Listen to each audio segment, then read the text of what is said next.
invited to the September 11th County Commission meeting. We're gonna start with Commissioner Moore to lead us in a word of prayer and pledge. Thank you for joining me in prayer.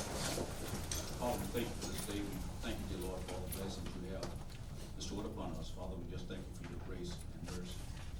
Father, we ask a blessing upon the victims of the 9/11 tragedy that affected our country years ago. We pray, Father, that you keep us all in your care. Dear Lord, we ask that you forgive us of our sins. And Father, we pray that we handle this meeting in accordance to your will. In your Son's name we pray. Amen. Amen. I pledge Allegiance to the flag of the United States of America and to the republic for which it stands, one nation, under God, indivisible, with liberty and justice for all. Be seated. All right, roll call. All commissioners, Commissioner Waller is present. Mr. Waller left town today. We'll take a motion for adoption of the agenda. So, I have a motion. Mr. Chairman, if I may, we'd like to pull the road department item. The surveys were not complete for the, That's on the Frank Morgan. yes, sir. Okay, full. All right. Yep, the surveys weren't complete for those maintenance tasks, so we'd like to pull that for the next meeting. Yes, sir. All right, having that addendum to the agenda, to strike Public Works, I have a motion and a second. Do I have a second? Second. Second from Commissioner Moore. All those in favor of the adoption of the agenda, say aye. Aye. All opposed, same sign. All right, we're gonna skip petitions from the public because we're probably gonna go into most of them with new business. I'm gonna move down to approval of the minutes for the regular meeting held August 28th. Also approval of minutes for the special meeting held August 30th. Approval of minutes for the budget workshop August 9th, budget workshop August 14th. Also the budget workshop on the 28th of August, and the budget workshop for the September 3rd, as well as the 4th. Do I have a motion? Mr. Chairman, Yes. I move that we accept all the minutes as presented with corrections if there be any.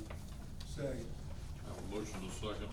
All those in favor of adoption of approval of the minutes, say aye. Aye. Opposed, same sign. They have it. We're going to move now to, the consent agenda, which, I will take a motion for the consent agenda. Mr. Chairman, Yes. if you're gonna move on to the consent agenda before petitions for the public, you're gonna have to accept comments on the consent. You gotta have comments on matters before y'all vote on them. Okay. So, all right, all right.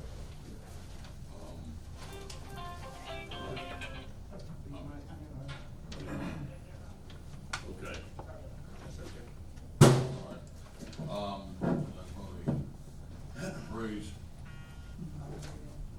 probably Bria on board. You gonna let me talk? Yes. Yes. All right. Thank you so much for allowing me to talk. I've been intending to come talk to you for several weeks, and Pastor Lamar set me up so perfectly last time by talking about process at the end of the meeting, asking you what process is.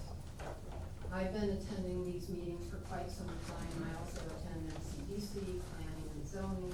I'm a member of PDC. I go to city council meetings. I'm watching what's happening in the county because I love it and because what happens here matters to me.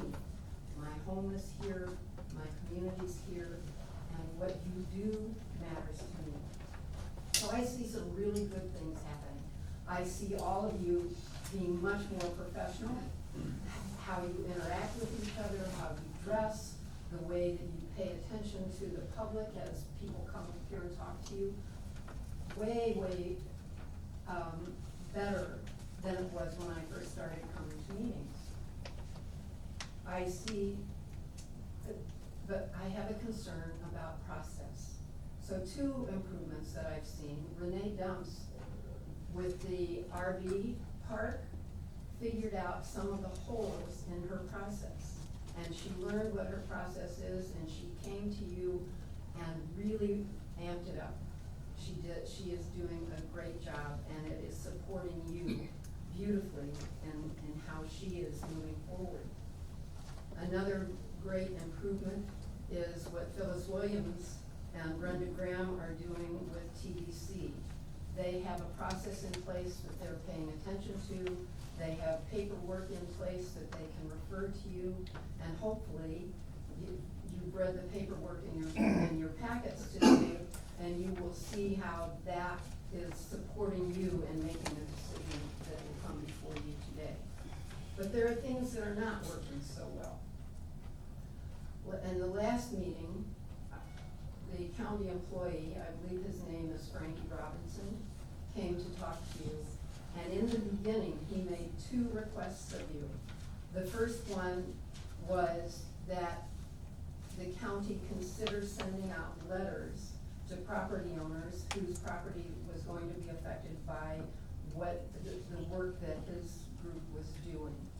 The second request was, and he held up his policy and procedure manual for all of us to see, that he and his coworkers be supported in knowing what to do in an emergent crisis type of situation.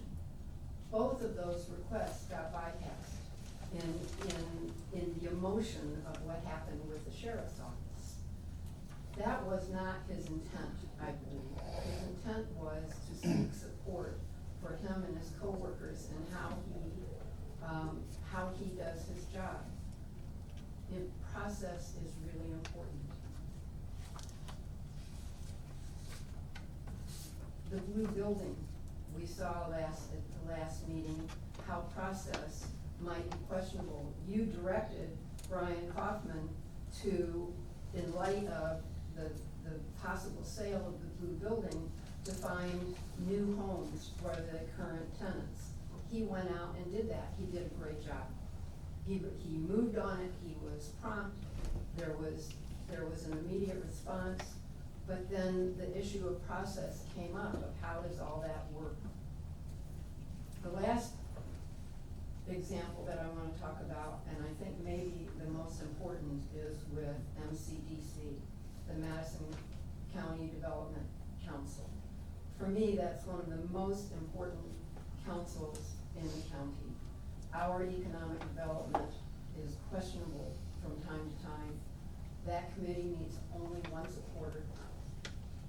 They depend on what Brian Kaufman and Crawford Powell tell them, and they make a decision of recommendation that comes to you, and that decision may be made on 10 to 15 minutes worth of information. That's all the consideration that a big issue may get by that committee, and yet it comes to you and you make decisions based on the fact that they have recommended. I think we're lacking here in how we do things. The buck stops with you. You are the big cheeses here. You are the important people. And you deserve to be supported by the whole process of what comes before you. So I'm asking you to pay attention, to begin asking questions here. Over and over things come before you, you take in the information, but there are no questions. Today, the letter of intent for the blue building is gonna come. I reviewed it quickly. It raised a lot of red flags for me. I hope that in the process of you doing your work, you will ask some hard questions, particularly about funding. So thank you. I love this county. I appreciate all the hard work that you do, and I ask you to please pay more attention to process. It will support you and help you do your work. Thank you so much. Thank you, Bobby. All right, Pastor Lamar, you are on the next one on. Do you want to speak now, or would you like to speak during the blue building? I speak now. The blue building's gone for us. My understanding, right? Well, it'd be discussed Yeah, but I just want to reiterate again, as we have through the Madison County Corporate, United Methodist Corporate Ministry, that a word of thanks again for the time spent in the Blue Building. We can't say thank you enough for the opportunity to serve this community. This was long going on before I even arrived on the scene, but there's been a lot of supportive people in and throughout our local churches and also the county that has worked hard to make this possible to minister to the different needs in this county, especially focusing on low-income issues and emergency issues of people that come up. And we're just, again, thank you for the opportunity to be able to do that and to utilize that building that has promoted that over the last 15 years. If you notice, there's a tax report in to that letter that we sent to you regarding the proposal, and it shows some of the information from last September to this August. Our store expenses is also the ministries that we have supported in financial figures. If you notice on there, we've had over $47,000 of income, and expenses you see there are a little over $16,000. But all the remaining balance between the expenses and the thrift store income went back into ministries. There's over almost $31,000 that has went back into the community. So we don't keep anything for ourselves whatsoever. And the only non-volunteer we have is someone we have just recently went into to have a person on site, a manager that we pay part-time, who works part-time. Other than that, we have volunteers that work many different types of hours, and we're just grateful for those hours. I guess that we log in hours of people working. There's over 86,000 hours last year that we served, and we made a savings of, you just kind of put the monies together, over $73,000, just not having to have to hire people because they're volunteers. So getting down to what we are proposing, that you asked us to bring a proposal before you, and we got together and shared that with the board of directors and proposed to the county commissioners. We offered $13,000 to purchase, to have that building. But at the same time, if you're willing to accept less, we'll just greatly appreciate that. And we'll just turn that money, like we always do, right back into the ministries of our community. We know we'll have expenses when we encounter the building, and necessary repair works, getting things ready and transitioning. That's part of it. We understand that. But the more that we can save to put back into the community, we'd appreciate it a whole lot if we can do that.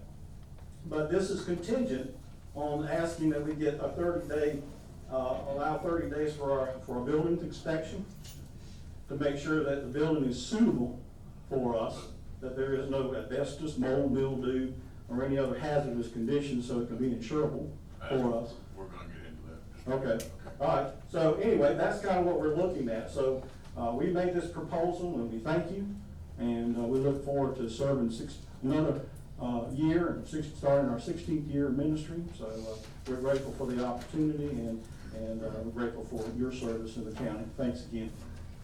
Thank you. Any questions for me? I guess maybe that's what we need. It's on the agenda. It's on the agenda. We're Down. gonna move it into a new business. Okay. All right. Having done petition of the public, I believe the constitutional officer, sheriff, I believe is on one here, and I think you want to speak later. Just on the agenda item. Okay, on the agenda item. All right, I will now accept the motion for the consent agenda. So moved. I have a motion. Do I have a second for the consent agenda?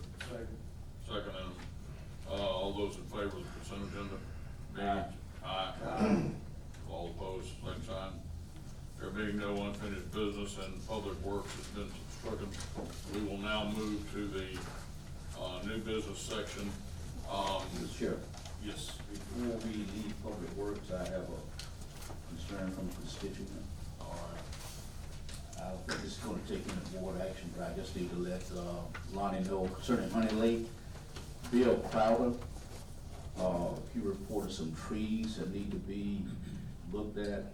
Okay. They were leading towards the road. I don't know if they're on the county right away or not. I have his number, I can give it to you later if you wanna give him a call. Okay. Thank you for reminding me of something else too. Lonnie, I'm gonna ask, and I think this is an FDOT problem, but there seems to be a problem at, Locust Grove. The trucks that are coming down 145, are coming around that curve so fast that sometimes it's hard for them to get out. I don't know whether FDOT can put any kind of caution signs to try to slow things down before they get to that intersection at Locust Grove or not, but maybe you could talk to them out, the office out here and see if there's anything they can help us with. Yes, sir. Okay, thank you. All right, going on to new business, we're gonna move on to the, item number 4, consideration of proposals for the old health department building. So we're going to take up those, that will number 4 first, okay? You have in your packets the 2 proposals. I will give 3 minutes for people to speak to that. Yes. Can I jump in? Yes, yes. I just wanted to remind you of what the process is that we discussed last time. Right. You've got proposals. Before you can actually, agree to, transfer title to someone, you have to have a contract. That contract will be drafted, the contract will have to be noticed in the paper, and then y'all would have a public hearing. So I think what you're doing today is you're deciding among which of the 2 proposals Right. to have a contract advertised, and then there'll be another, meeting, so. Yeah, oh, yeah. So it's not about, you're not No. like making a final decision Oh, today, no. you're saying which one we're gonna proceed. Which is, all right. Should we go ahead and comments, or should we take a motion for? No, I think that's at the chair's discretion. I would, recommend that you have the 2 sides present their proposal. Right. To the board, then accept public comments, and then. Okay. Well, I will, open the floor up then for the 2 groups to, make their proposal. I will, ask Damascus Church to make their proposal first, if they will come forward and make their proposal.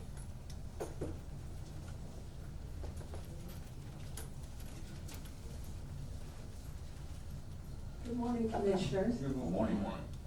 My name is Renetta Parrish, and I am a member of Damascus Missionary Baptist Church. First, I would like to give you a little history on Damascus Missionary Baptist Church. It was established in 1861 and has been a beacon in the community since its establishment. The church served as a meeting place for many organizations in the community, including but not limited to the civil rights movement of the 1960s.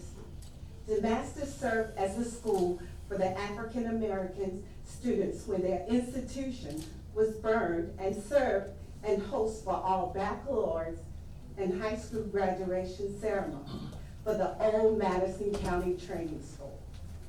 In 1995, we purchased the white building that is used as our fellowship hall. Our interest in the health department building stemmed from a desire to continually serve and minister work in our community.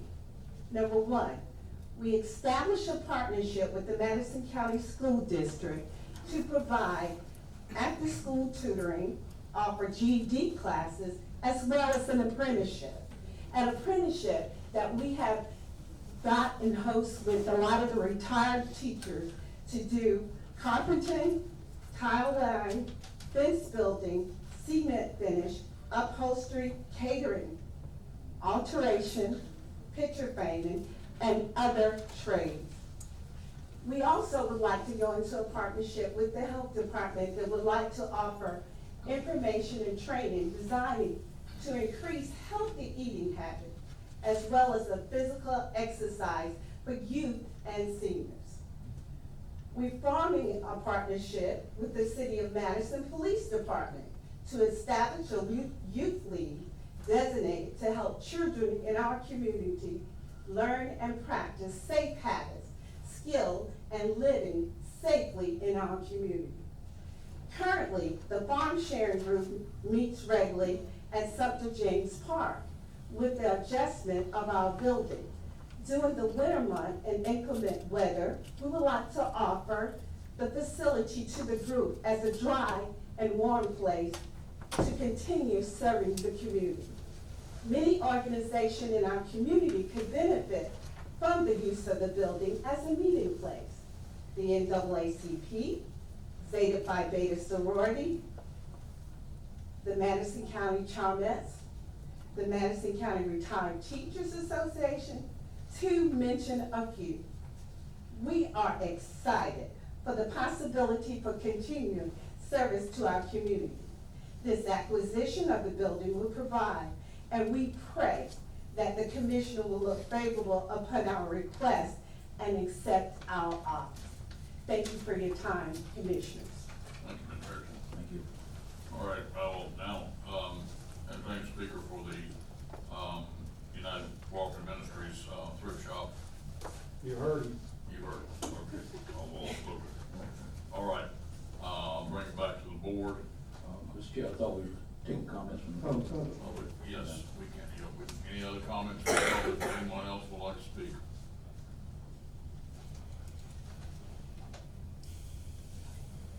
Yes, ma'am. Come forward.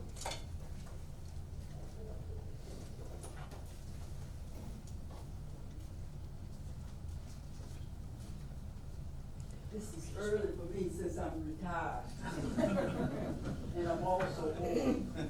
No, you're Good not. morning, Commissioner. Good morning. Good morning. I would like to say, my name is Johnny M. Burgess. I'm a member of the Damascus Missionary Baptist Church.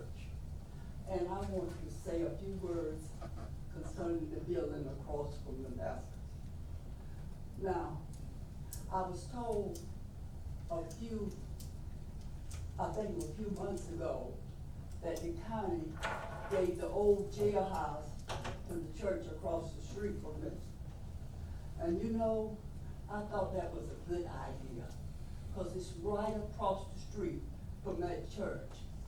And I was wondering why, and if nobody, black church, no place, would want to come and get a building in your neighborhood if you wanted it. So why won't you offer us the same thing that we offer you? If we welcome you at the Damascus Baptist Church every Sunday, first and third. Our doors are open and you're welcome to use any facility that we have. So will you, commissioners, think about the place where it's located and how close it is to Damascus, the things that Damascus could offer, and we would gladly include anybody, because we're all church people and we're all Christian people. Thank you. Thank you. Thank you, Ms. John. Any other comments from the public?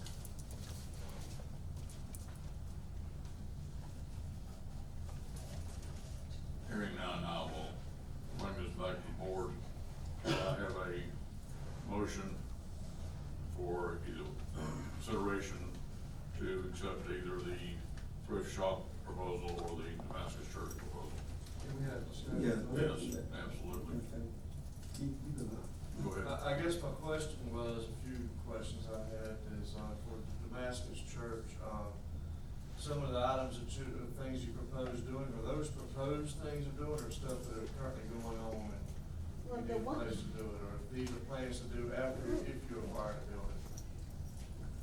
With the Madison County School District, we already been doing some things with that.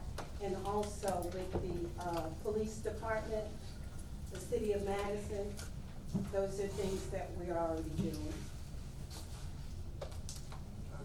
Where they're in the works. Just that was one question I had for Damascus. I know for the thrift store, for their several years of history, what they already doing in the community is just a relocation, so I know what's going on there, so. That's all I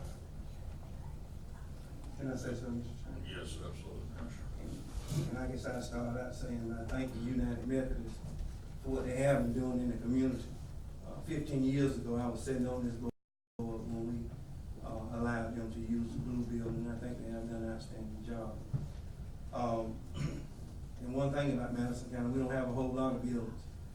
And the Masters Baptist Church, both of these is good proposals. And I just feel like what the Masters Baptist Church is trying to do with the old health department sitting adjacent to that, it would be the best fix for it. And if that do happen, I still think we need to try to find somewhere for United Methodist. And like I said, I think both of them is good proposals. I just think the Masters, with the things that they are doing and planning on doing, with it sitting adjacent to the Masters, I just think it'll be the best fit for it. That's all we got, Mr. Chairman. I would just like to say that I have studied both proposals. They're both nice, very good. But I think, given the fact that the United Methodist Cooperative Ministries has provided a service to this community for 18 years out of that blue building, that we're now in the process of attempting to sell. We need to help them because I think that the Cooperative Ministries reaches out to the entire community. I think they cover people from river to river, the Osceola to the Withlacoochee and the Swanee, and from the state line to the Taylor County border. I dare say that many of the people probably do come from inside the city limits of Madison, but I know for a fact that there are people all over the entire county that this ministry serves. And they are being probably uprooted because of our desire to put that building back on the tax rolls. And I think that the fact that it is doing, and that is going to create jobs when we get those businesses in there, it's going to create more jobs for this county, which we are desperately needing. And I think I have to lean toward the Cooperative Ministries proposal. And that's all I have to say. Mr. Moore, you have any comments? Right, thank you, Mr. Chairman. Both organizations have been instrumental in the community down through the years.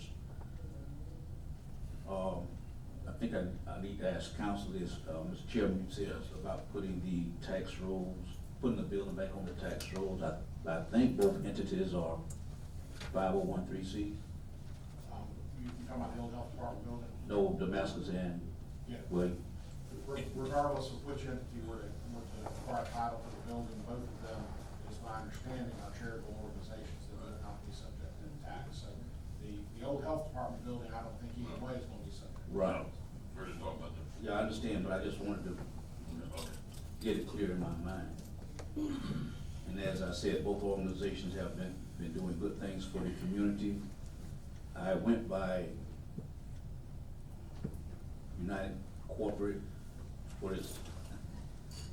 United Methodist Corporate Ministries yesterday, the Blue Building, to pay a visit. I mean, y'all have a lot of items there, a lot of people come by. Will the building be suitable for what y'all have in mind? You're referring to the health department building? Yes. Yes. Look, y'all gonna have to downsize some from what I saw in the building? Sure, there'll be some downsizing, but it'll be in a way in which we will, I think, will provide better quality than we do quantity in the same kind of service.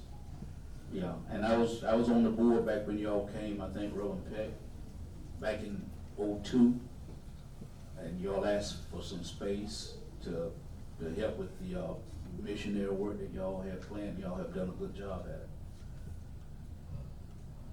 It's a tough decision, and as a matter of fact, the last couple of meetings that we had have been very tough. But we'll just wait and see what kind of motion come forward, and we'll go from there. But getting back to the process that Ms. Bobby talked about earlier, we're missing the commissioner today. Do we need to wait until we have a full house? And I know time is of the essence as far as getting this done. The only thing I would say, that the next meeting, one of us might be sick and one of us might not be here. You know what I'm saying? I can tell you, the next meeting, I will not be here on the 25th, so I think, you know, we're still gonna have 4 members, on the 25th, so, assuming, no one gets sick, but, I'll be out of town that day, so. Well, I think time is of the essence. I think we need to go ahead and make a decision. We have our two proposals. I think we've had all 4 of us have had time to study this, and I think we need to make a decision. I'm quite sure Commissioner Baldwin would love to speak if he were here, but. What if it's a tie vote? We'll deal with that when we get there. We'll- All right, but Mr. Chair, if I may. Yes. Commissioner Davis. I was asking them, you through, Commissioner? No, we're in discussion. Okay. I mean, if we're done with discussion, I was gonna entertain a motion. And that's what I was gonna do. My motion will be that we enter into a contract with the Masters Missionary Baptist Church. That'll be my motion. All right, I have a motion to enter into contract with the Masters Missionary Baptist Church. I'll second it for discussion, All right, I have a second for discussion. for discussion. All right. Commissioner Moore? All right, we're gonna look at the, monetary value that have been submitted in the proposals. And we've been struggling with the budget. And we've had to dip into reserves to, get some funding. I mean, would it be a wise decision to go with the, one that submitted the most? I believe it would. I don't agree with that, because my thing is, we're dealing with churches. Both of them, we're dealing with churches. And this board have in the past donated a building to a church for $1. You know, so to me, it really ain't about the money. And we come up with money when we wanna do anything else. We just had a situation in Greenville with the senior citizen building. We went in the budget and found money for that. So this building, you know, with both prices, to me, it really ain't about the money. It's about a service that, the one that can provide a service to the most people in the community. So it's about money. That's my fault as well, it's not about. Yeah, it ain't about the money. Well, I appreciate it. And given that, I think, Commissioner Martin, I respect your opinion very much, but I think I have to look at what services the Cooperative Ministries has provided for 18 years that have included the entire county. And people have gotten clothes, furniture, when they've been burned out in their homes. They've been able to get, household goods, furniture, et cetera. And I think the overall county has benefited more from what the Cooperative Ministries has already done, not what may be done in the future. Reverend Albright. If I'm right, I agree with Commissioner Martin that it's not about the money. I really do. But if I understand the process, last time we were asked to make a proposal, and that proposal was how much would we offer? Not just ministries that we do, but what would we pay financially in order to acquire that? So it's now, sounds like the process has changed. If it's not about the proposal we made, then what is it about? Just a question. We got another hand. I'm sorry. I agree with him, the process has changed. If this was in the white neighborhood, we wouldn't be here this morning. We wouldn't be having this meeting. We would automatically let you all have it, and we would bless you with it. He's right, the process has changed. Well, I don't know that it's changed, but I think, we've had 2 proposals that are very different, but, I think both are gonna would serve, but I think we have to make a decision, and, we have a motion and a second. More discussion, Mr. Chairman. All right. Have we exhausted all our means as far as helping to find a vacant building that could be utilized by either one? Yes, sir, as far as the county buildings go, I showed them everything that the county has.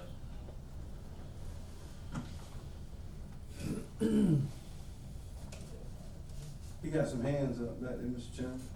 All right, Reverend House.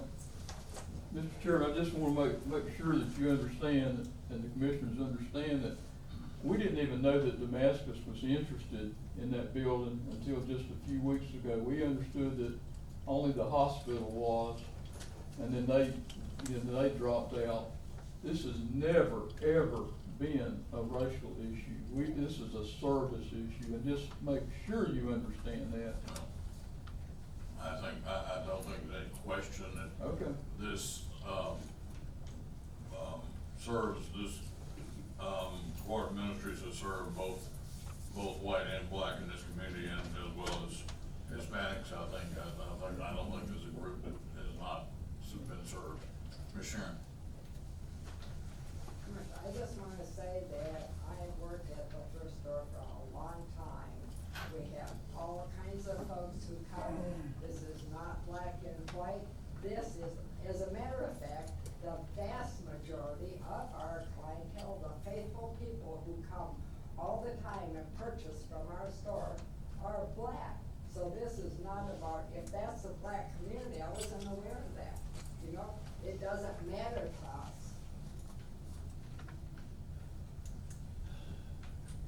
Another hand, Mr. Chairman. All right. Ma'am? Damascus has had to acquire maybe 3 months, when initially that you guys were supposed to get an appraisal on the building. We had contacted some of the commissioners to let them know that we were interested in. And this was more than, Mr. Kaufman, how long ago was it that you guys put it up to do an appraisal, but no one never got back with us about the appraisal on the building. So it wasn't something that we just decided that we was interested in. We were interested in it and contacted the commissioner maybe 2 or 3 months before all this. Well, we didn't wanna spend $20,000 or $30,000 on an appraisal and not sell the building. Never, but we were never contacted to find out exactly what your proposal, what you decided to do. Well, I was unaware that there was a request for a proposal on that building prior to the work we're on doing now. Well, let me say something about that, because, and I mentioned this when United Methodist, the first day they came and talked to us about it.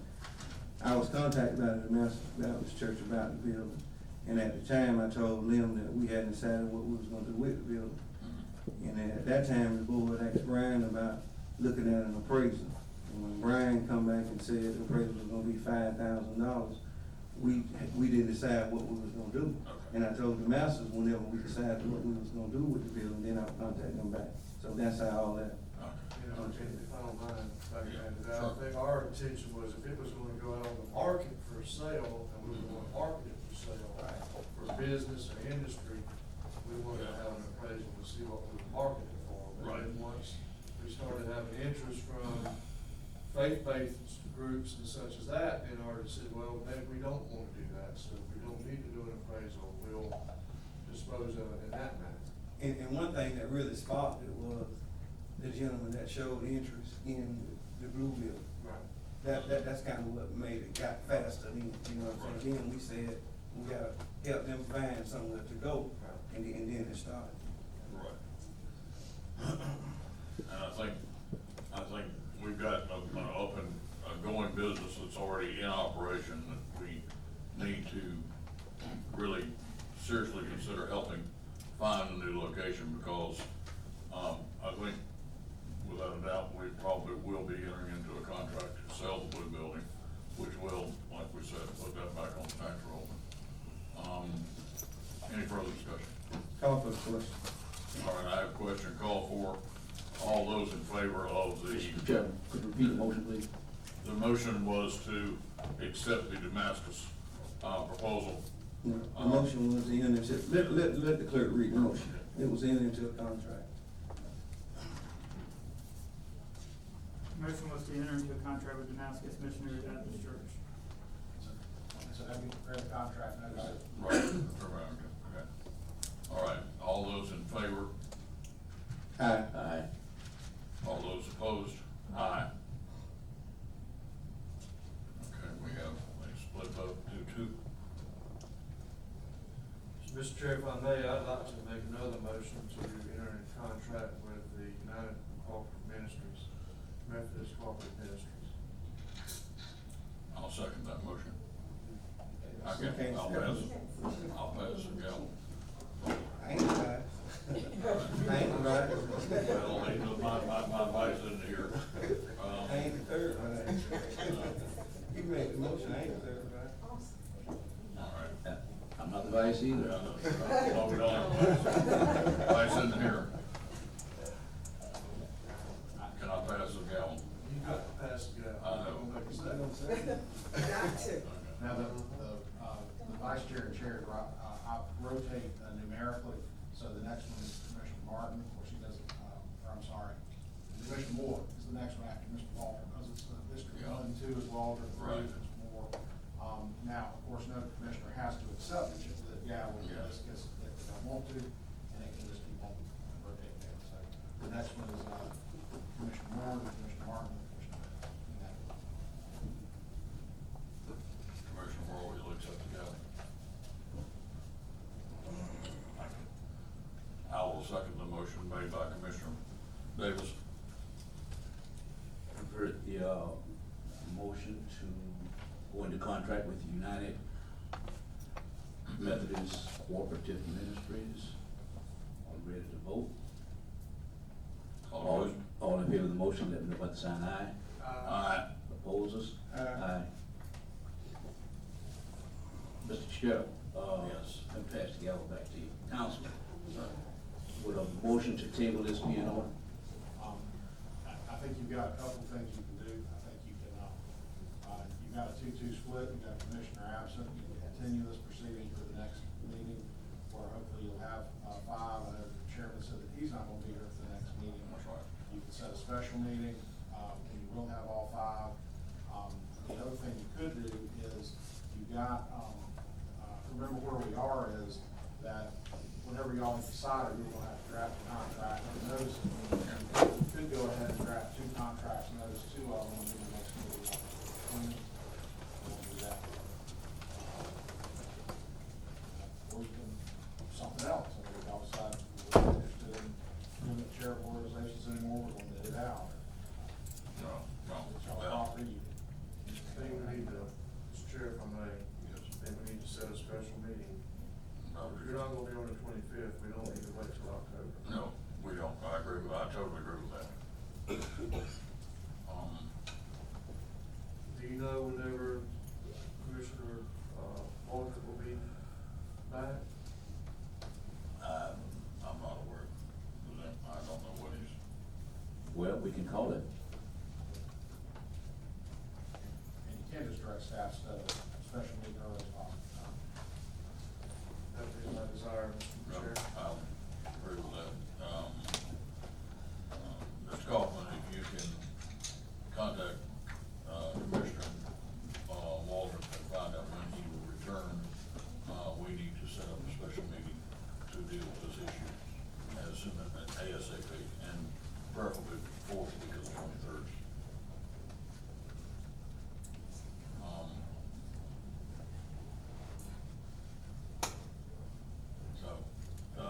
Jeff was just reminding me that we have a budget hearing. On the 18th. On the 18th, that's true, we do.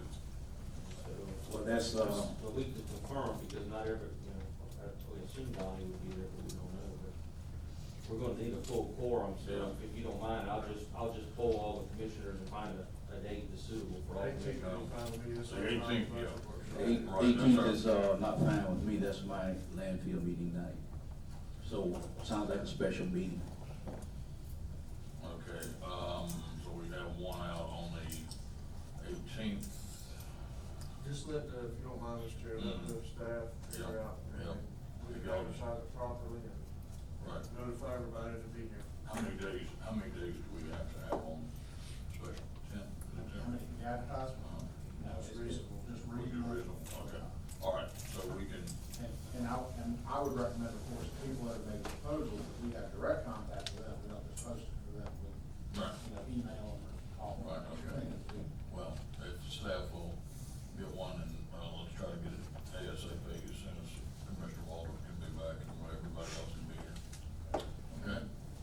not preparing contracts or noticing anything, it's just gonna be a continuation of what we're doing, is that accurate? But say the board, y'all want to have him go ahead and draft contracts for both, or do you want to? Well, hopefully we'll make a decision at that time. Well, we Full will. board. I So think- I would suggest we prepare a contract for both. Yeah. And if I do that, I have to notice it in the paper and all that, so that delays it, so I'm fine doing it that way, but I just, that is gonna affect your timeline. That would. It will make the ultimate disposition a little bit quicker, but you're not gonna be able to have another meeting quite so quick.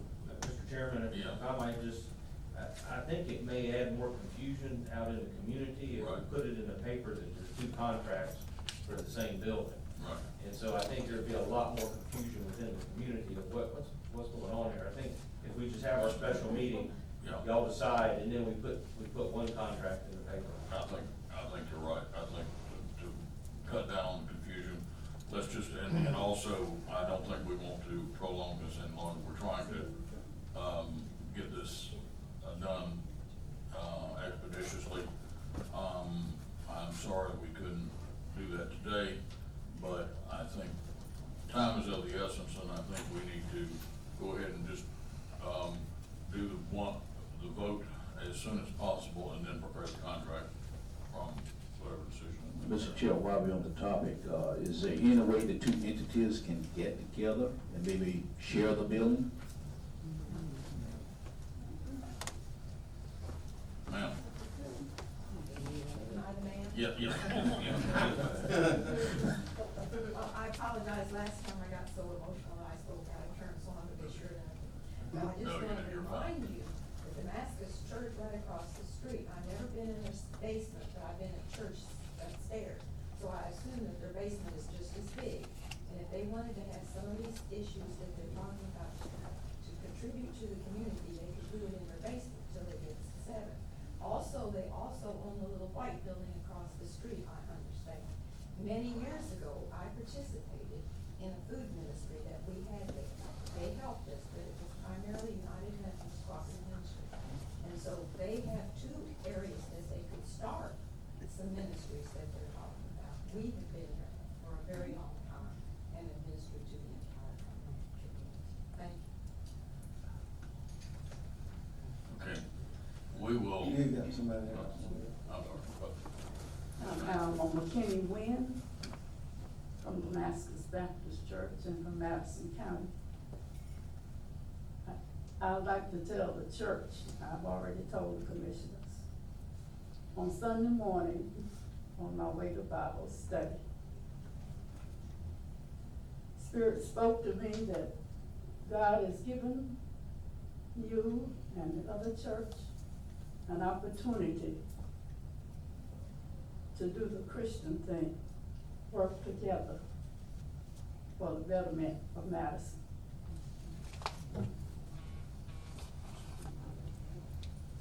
We got another hand, Mr. Chair. Your concern was with the white building. The white building is used as a fellowship hall. Our basement, we do have organization and programs that's already designed in the basement of our church. So the white building, as every other church, has a fellowship hall. We use that white building as our fellowship hall. And downstairs is used as other programs that's designed for our community. These are other programs that we are extending. I just wanted to make that clear. Okay. We'll direct staff to get our next meeting as soon as possible. Any other comments there? Reverend Patty?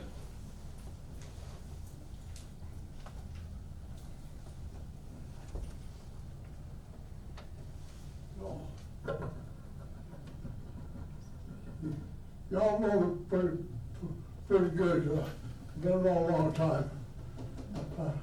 I retired here and been involved in this process.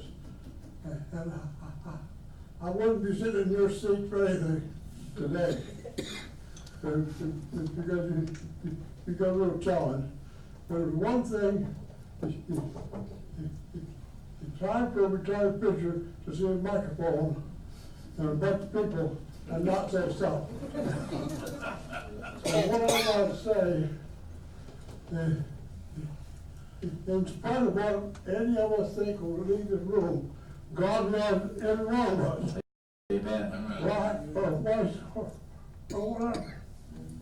And he's grateful when you make the right decision about everything.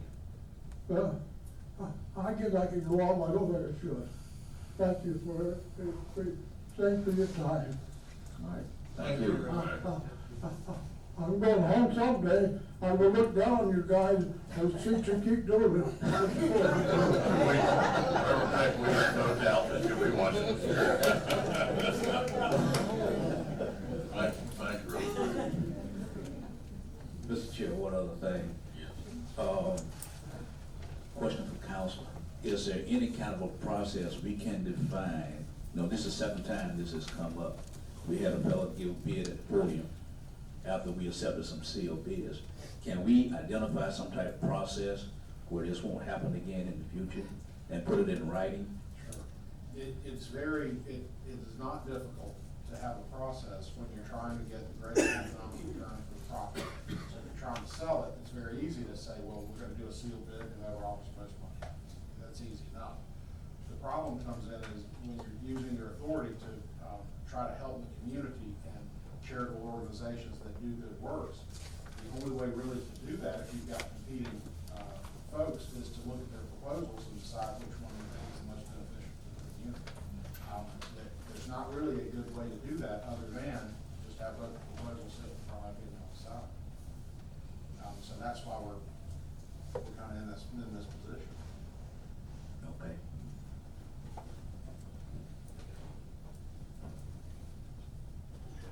Any other comments? We directed staff to set up a meeting. Move on down there again. All right. We move on now, to, we're gonna do item number 5, review of possible approval of the letter of, intent for contract with the Fort Blue Building.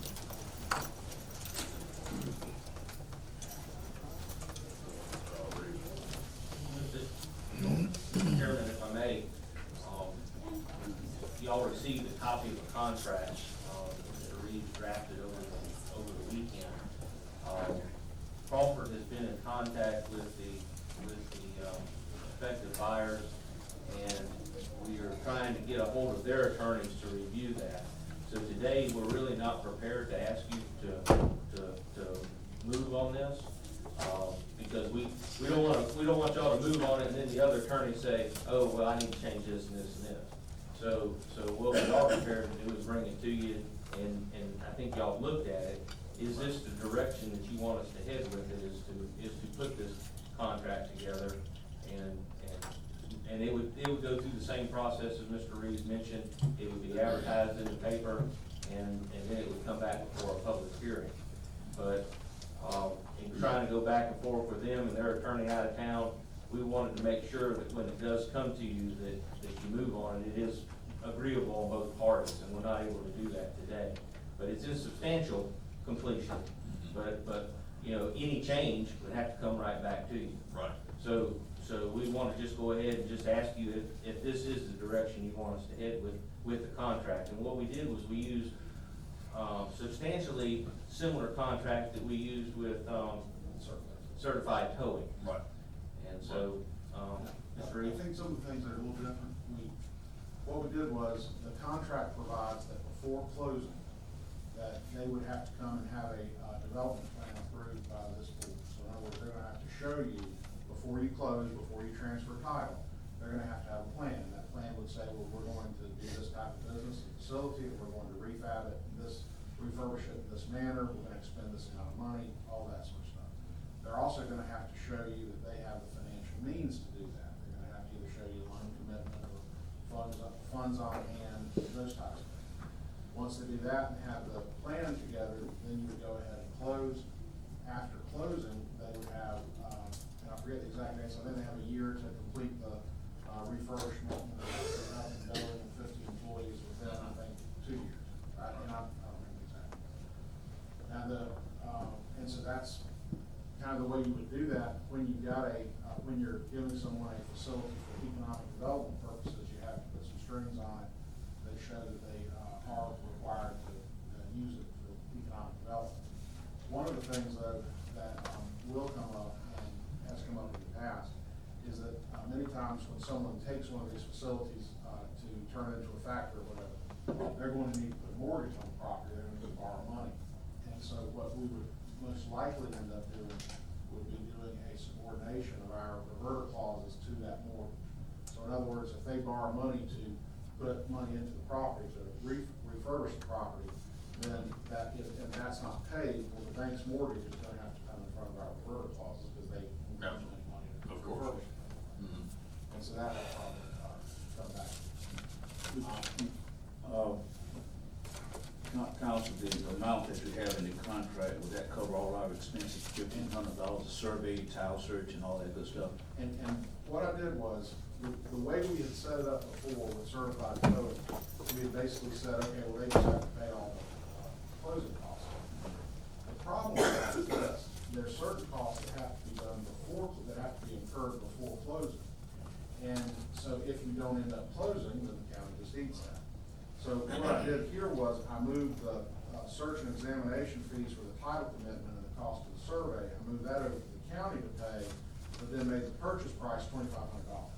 And that should be plenty to cover those expenses. And they would pay that at the time they signed the contract. So if it did go away, then, you know, you got enough money there to cover your costs. And that was kind of the thought there.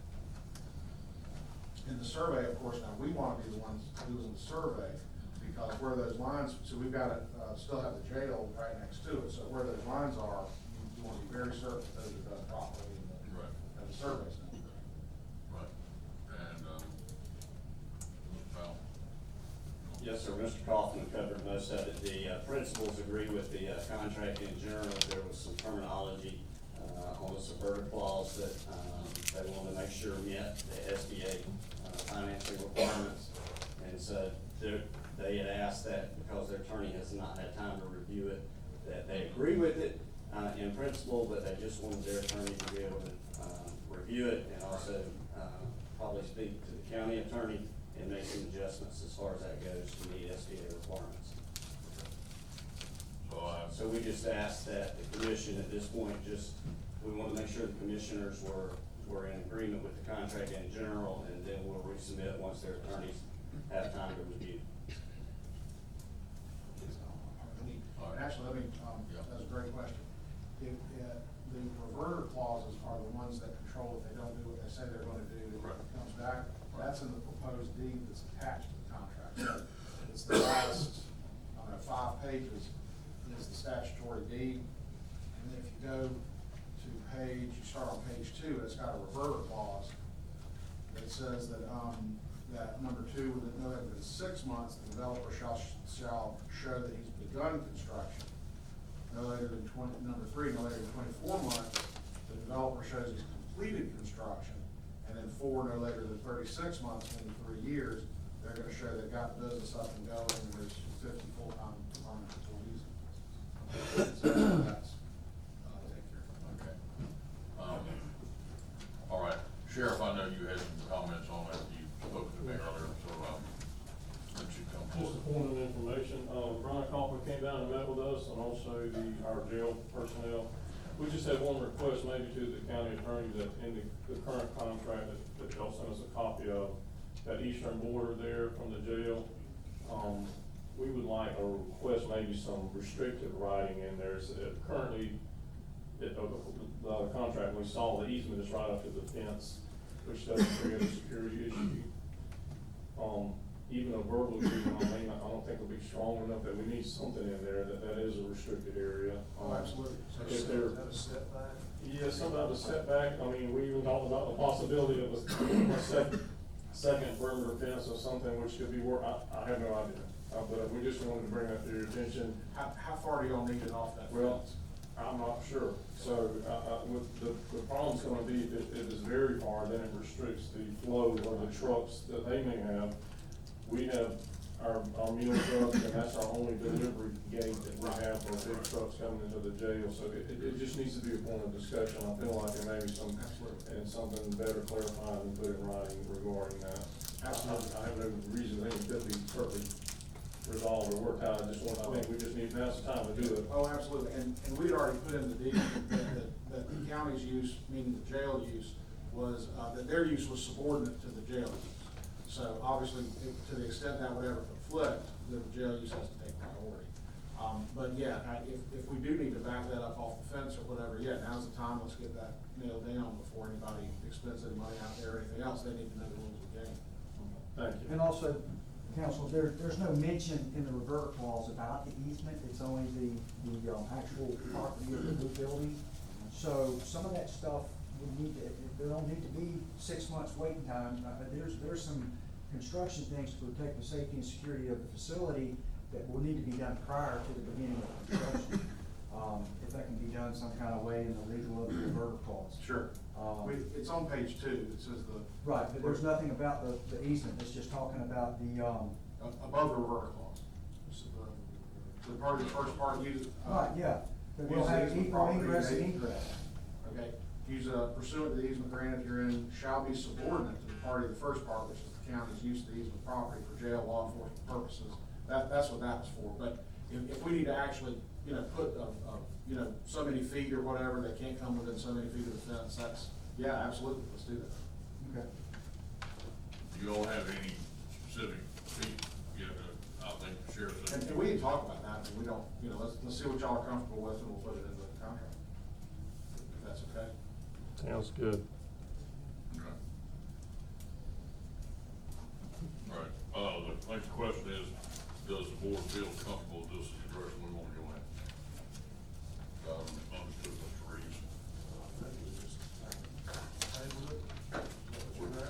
Well, we'll bring it back to the next meeting, but we just wanna make sure this is the direction y'all want to head in. If there was something y'all saw that you wanted to add, or. Well, I understand that their attorneys is gonna look at this as well. Their attorney is out of town currently, he should be back in the first of next week. Right. Yes, sir. Tommy and Bill agree with Lane. That's correct. And what the sheriff brought up on the setbacks and whatever we do with the jail, that needs to be considered. All right, so we will. As a possible, Sheriff, I didn't know if you're still back there, there was some preliminary conversation about the possibility if the sheriff's department would like to possibly put some type of a gate at the front of the easement area that the sheriff's department and their trucks, somebody would have access to, that might be a possibility also to help. Certainly. So, there was some discussion about doing that. I would envision, just check on that. Sure. Even, with the sheriff, a fence is creating a buffer zone between the jail fence and the property line. It's like to have a buffer zone between there. It's just instead of just having a line there, so Well, you can't do anything. Another option would be like a steel, you could put a steel wall there, because what the problem is just with a single fence, people can stick stuff through the fence. As Tommy ran through. Right, and so that's where I had talked with the sheriff's department about a dual fence, with enough distance in between there that you can't get through it, but there's other Y'all options. have that on the backs on the south side of the jail, right? Don't y'all have a double fence buffer zone between the rec yard and then there's another fence? Right. Right, and there's a buffer back there, Yeah. but the idea of a solid fence may be fine, because that's our only concern is people being able to make contact through the fence. And we also have concerns and stuff coming over, so I mean, we gotta look at, and this has been a concern for the sheriff for a while, is screening the top, because stuff can come over, so I think. People throwing stuff over. Yeah. Right. Right. And that, we gotta look at all those aspects of contraband trying to come in, or weapons trying to come into the system. I'm convinced it can be resolved. We just wanted to make sure it was in writing, so there's no question about the resolution. And I know one issue is the space, as far as a buffer fence, you mentioned that space is restricted, and that's a loading dock area up there, and it's already pretty tight. And I know they're gonna be probably, if they're loading their equipment or whatever the product is, that's gonna be an issue for them, and don't wanna cause that a problem, but we need to just get it worked out, and I wanted to do that prior to it moving too far. Mr. Chair, I have a question. Sheriff, are you referring to the black hash marks up there as far as their loading docks? Where it says Area B? The little jog right there is the loading dock area, and I'm sure and I have no idea, but I'm guessing they're gonna really wanna use that area, so, They are? Yes, please. Because the part Area A is the part that you'd actually give them title to. Area B is the part that they would have an easement on where they could ride their, bring in their delivery trucks. And if you look to the top, that's the county jail, but Right. the jail also brings their delivery trucks on that same area, so it would have to be a shared area. And there's not much room on the east side. I guess that would be parking for employees. I guess what I'm leading to, the zoning is in the city, and they have not done any zoning requests yet, or is it zone commercial, or what? No, sir, it is not. It's currently zoned residential for the city. It will need to be rezoned. We can't do that until we get kind of the contract in place and we get the survey done, because you're gonna have to subdivide the parcel, because currently the entire parcel includes the blue building and the jail. So it's gonna have to be subdivided out per the survey. And then once it's subdivided, then you can approach the city about rezoning based on the survey of that sub-parcel. Okay. Well, that would be their responsibility. The county was going to support the rezoning and try to get that done prior to closing also. Okay. Thank you, Mr. Powell. Thank you, Commissioners. Thank you. All right. So we will table this until the next meeting, to bring it up again. All right, we will now move, up to, item number 1 under new business. Introduction of the Madison County Fire Rescue Department Chaplain, Mr. Wallace Holmes. Chief Chris Williams, come forward. Got somebody you want to introduce? Good morning. Pastor Wallace, come on up. I promised the board and everyone else in the room that I don't have a hard decision and a long decision for you guys to make this morning. We're gonna keep it simple and sweet. This past August at the Park County Volunteer Fire Board meeting, we voted in Mr. Wallace Holmes to be our county fire chaplain. He said he would be honored and was pleased to be our county fire chaplain. But at the same time, I had a discussion with him, would you be interested in being for the full-time fire rescue crews? At the same time, he also said he would be honored for his services to be a full-time chaplain. The fire rescue service is a family, public service, law enforcement, fire rescue. These guys, they handle some bad calls. And when I first joined this county back in 2018, I noticed on staff, we did not have a chaplain. So I said, before I leave, I will get a fire chaplain for this county. Actually, my last day was next week's the 20th, so I did complete one mission that I did promise to do. Mr. Wallace Holmes has a history of being in Madison County. He was an educator over here in Madison County. He's a retired educator from Taylor County, but he is also a volunteer firefighter. So he does understand the need of the fire rescue service. So, I wanted to get your blessing on it this morning and share this with you this morning to let Mr. Wallace Holmes be our chaplain for volunteers, which you got voted in for the full-time fire rescue crews. That'll be my motion. Second. Mr. Chairman. All right, I have a motion and a second to accept Wallace Holmes as, chaplain for the fire service. All those. Discussion. Yes, Welcome on board. Yeah, I would like to say welcome to, and, Yeah, I'll say welcome back. let me finish. This is, All right. Wally have served as a volunteer when I was at the Madison Fire Department, so, I think that's a good choice, a good fit. Thank you, Wally, for Well, volunteering. he trained me as Al did too, when I first came on as a volunteer firefighter, when I first moved to Madison. And, it was a long way back. Way back. Way Finally made it back home. Well, I think many of us here go way back with, Wallace. I can't remember when I haven't known Wallace. I told Chris, I think came here in 1972, I think he was teaching school then. And, so I know I go at least to 1972. It's welcome, it's great to have y'all. Chairman, we also in the audience have, Leroy Rutherford from the, Lee Volunteer Fire Department, she's a volunteer. Leroy, do you wanna say anything? I would, thank you, Mr. Kaufman. Coach Holmes has been leading us for a number of years, and, today is a very special day to accept you as our chaplain. 18 years ago, about this time, I witnessed a TV program that I thought was a horribly deep. All of us in here are very proud of our community. It touches my heart very deeply to know that Chris has completed several issues with the volunteer fire service, and while he comes on board to help us through troubled times, our community is facing great changes in the next few years. We have increase in population, and their service and needs are increasing every day. Our fire rescue service has changed dramatically. Our EMS service is changing every day. Our law enforcement is faced with challenges and battles. I pray for my son-in-law every day as a deputy on the board.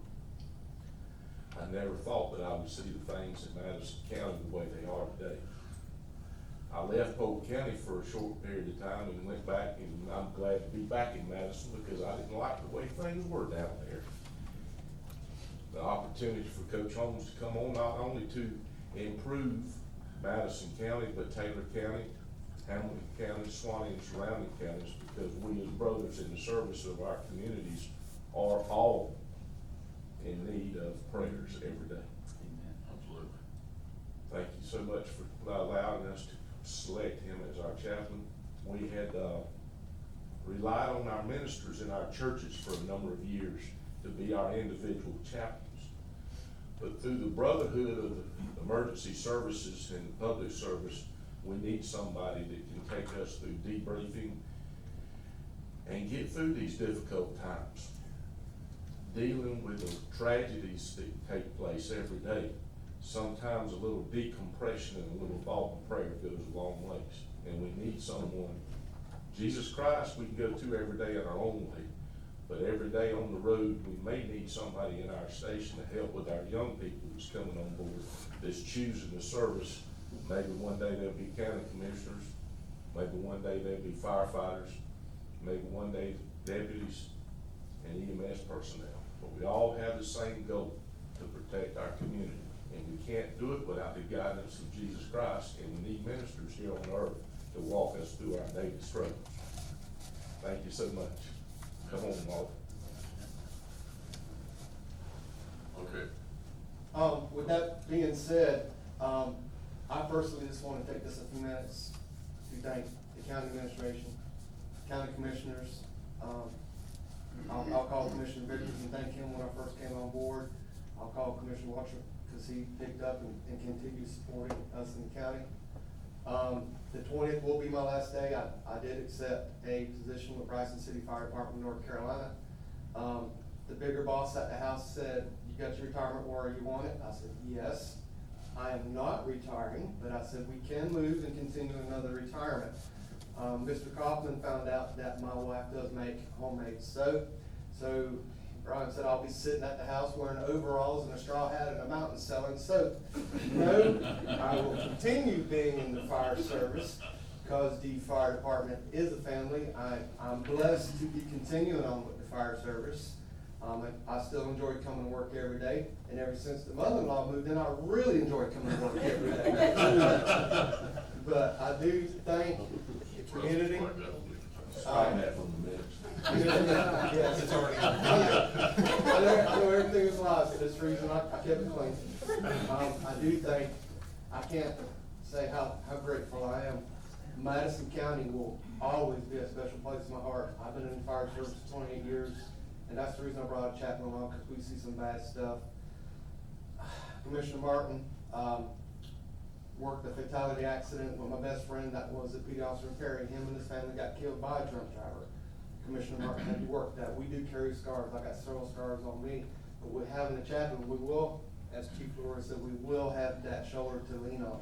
And I wanted to leave that as like a gift to this county to continue praying and being with the county and the members of the fire department. I left you his contact information, each of you a card. I will finish getting it to the rest of the sheriff's office, Mr. Lynn, Chamber of Commerce. But you guys will always be a special part of my life. I do enjoy working with sheriff's office, other co-workers, department heads, and Leroy with the Lee Volunteer Fire Department.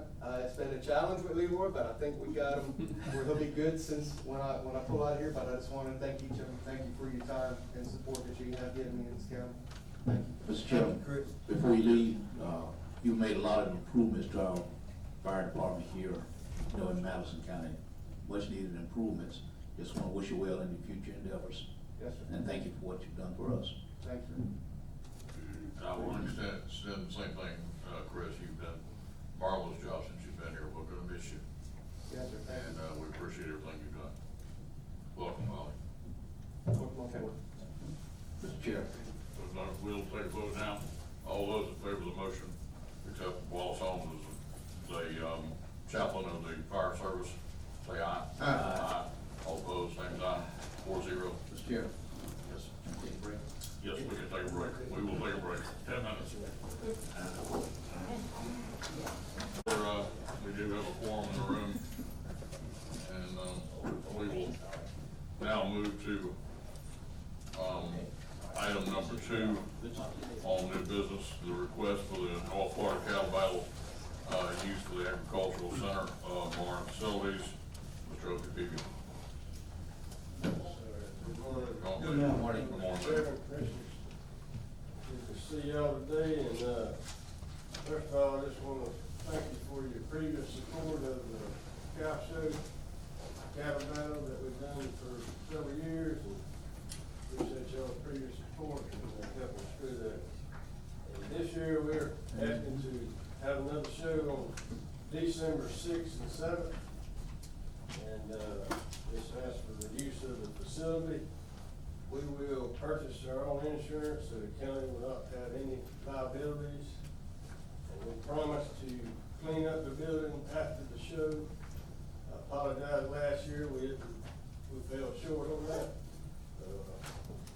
That was my fault, because we should have done it after the show, but I was thinking the inmates were gonna do it first thing Monday morning, and they got delayed, they didn't get here until Monday afternoon, so, I know that was a problem last year, and I won't let that happen again, but, we have to have another cow show, and, we're bringing people from other, counties, states. Pretty big show last year, so we'd like to do it again, and, it's just a sporting event, and, Madison County, and brings people in here, and utilize the building. I mean, thank y'all for what y'all done down there on the improvements.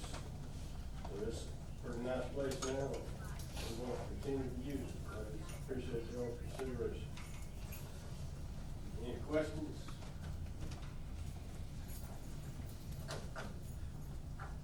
Mr. Chair, yeah, I got a few, because all the documentation that we've gotten and some comments and stuff, what are the issues we're not following up on after events, after the show, providing, the information that we're asking for?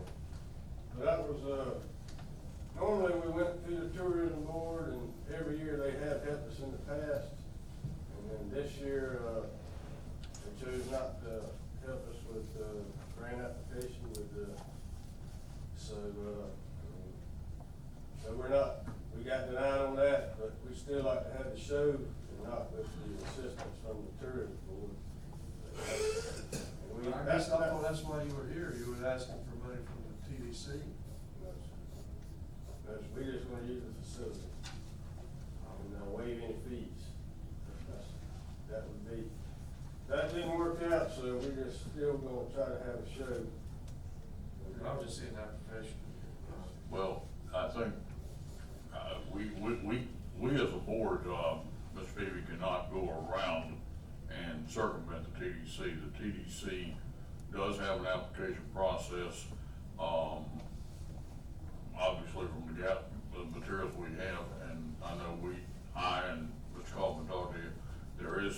information that was left out of your application. I think that was the reason the TDC did not accept your, request this year. And it's policy that the board can't do and run around TDC.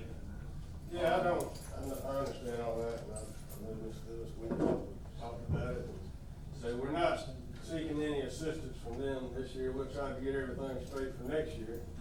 And, I know one of the issues was we couldn't prove where the people that come to the show stayed at our local motels, and we're gonna add that on our entry forms. We'll prove that next year, so we'll have, and, we're still gonna try to have a cow show. We got permission just to use the barn, and, we'll go what we got. All right. Comments from, any other comments? Ms. Williams? Should I? You raise your hand? Yeah, Yes, should I come up there? Yes, please. And good morning, gentlemen, and thank you for allowing me to respond to this. And I'm here, I can't see without my glasses. I'm here on behalf of both the Madison County Tourist Development Council and also, I'm as their administrator, but also for the Madison County Chamber of Commerce and Tourism as the executive director. Starting with the Madison County Tourist Development, we've been going over these applications, to my knowledge, for 4 years.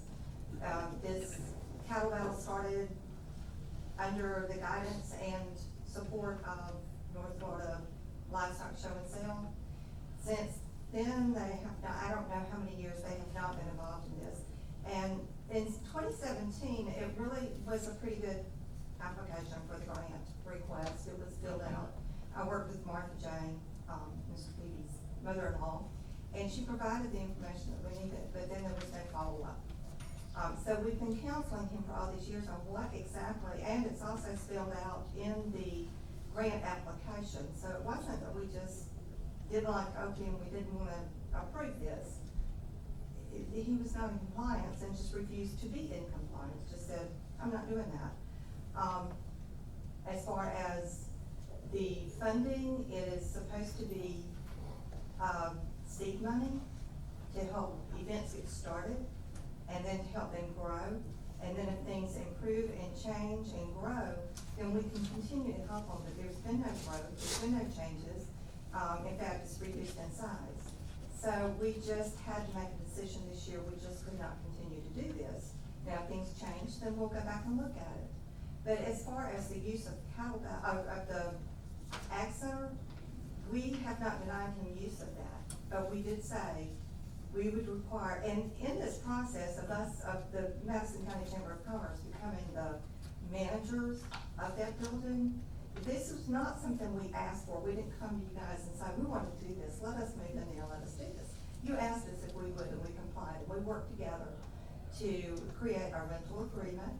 And in that rental agreement was a fee schedule, and that fee schedule and a lot of verbiage in the rental agreement became a part of the management agreement that Mr. Tommy Reeves prepared, and we were all in agreement, and we signed that. It was beneficial for everyone.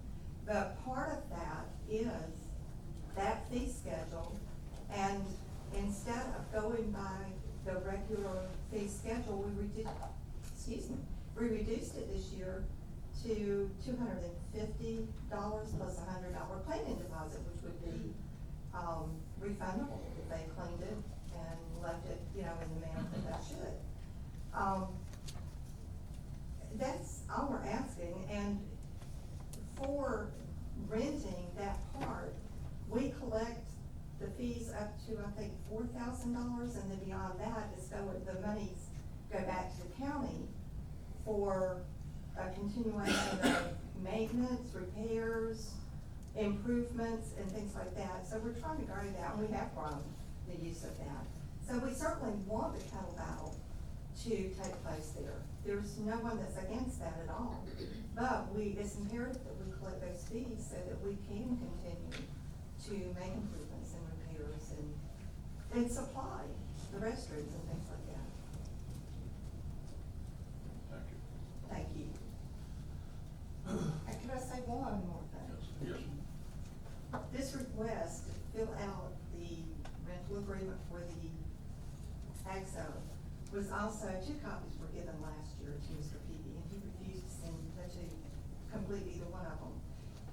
explained to him, we have to have this.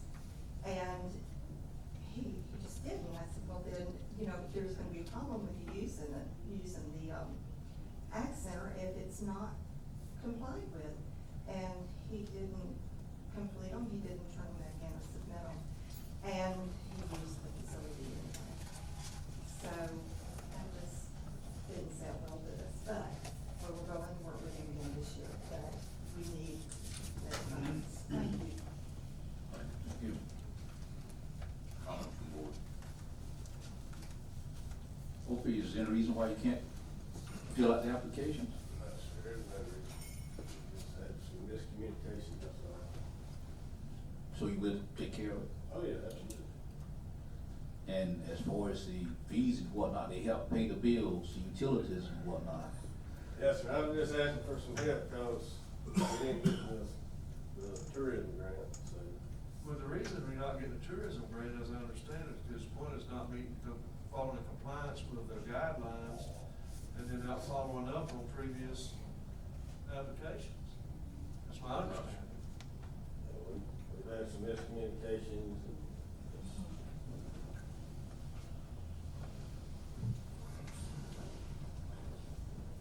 Well, Mr. Piggy, I would like to say that, you know, Mr. Kaufman and I both met with you and went over the application, and we talked about the fact that we need information about who was there last year and how many, hotels were used and so forth, or asked for on the application.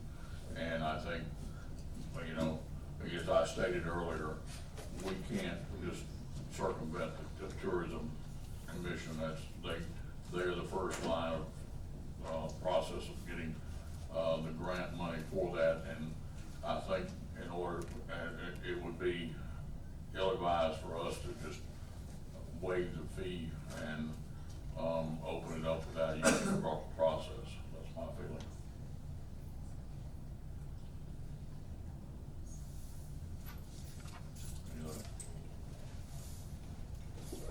I'll entertain a motion if so in order.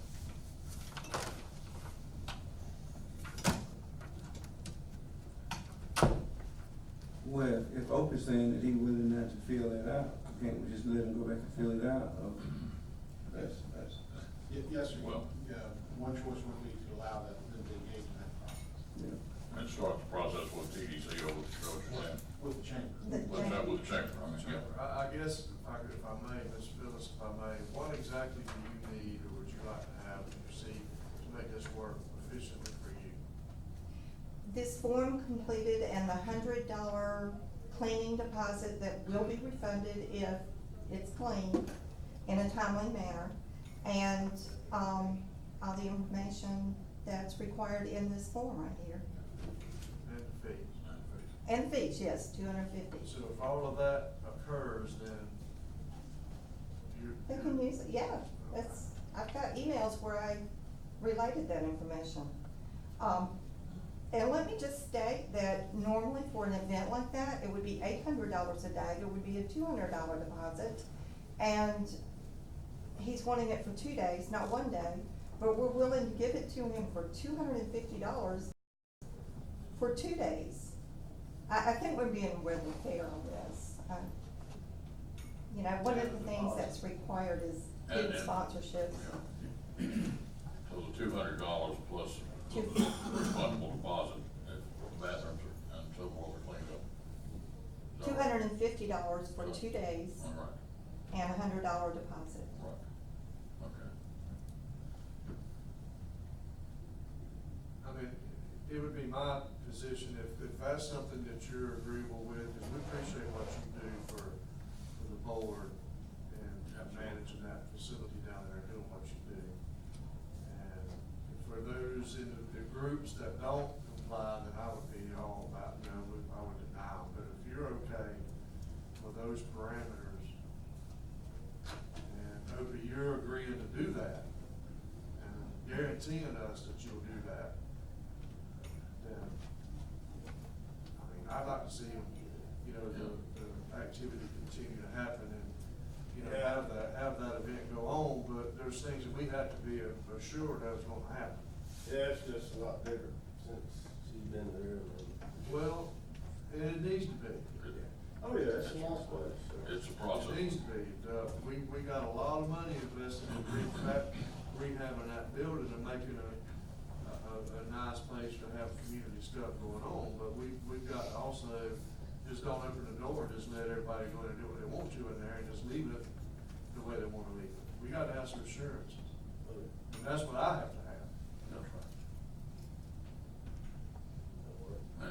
And I want to say, he, the chairman, he speaks for the board when he says that because That's it for me. well, I'll speak for myself that we need to have those assurances because we have put a lot of money. We put over $500,000 on our building. We're planning to put more into it, to do more with it.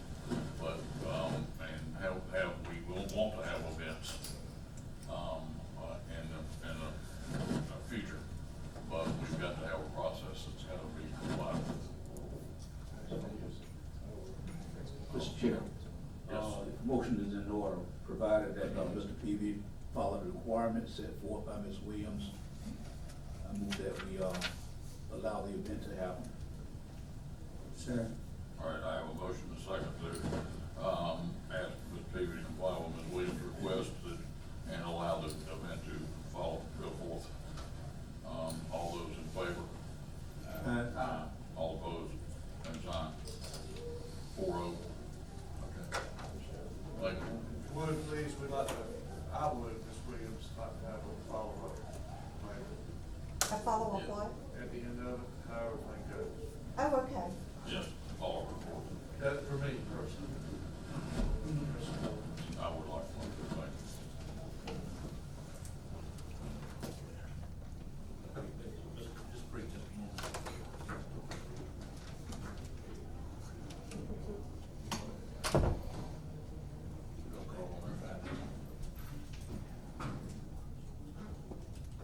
Okay. You're working it? Okay. That's all right. All right, we're gonna move on down to, item number 3, discussion regarding Central Link Services to Madison County. We have Mr. Eddie Stone, manager of the Operations Center for North Florida. Mr. Stone, come on.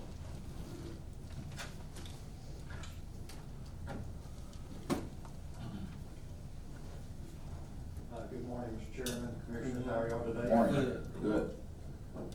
Yeah, conversations with Mr. Kaufman, quite obviously, we've had some service issues we need to get resolved, and, we had already some plans in place, and through conversations with him, we've been able to expedite those repairs.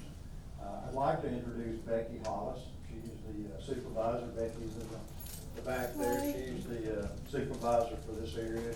Her office is about 3 blocks down the road. She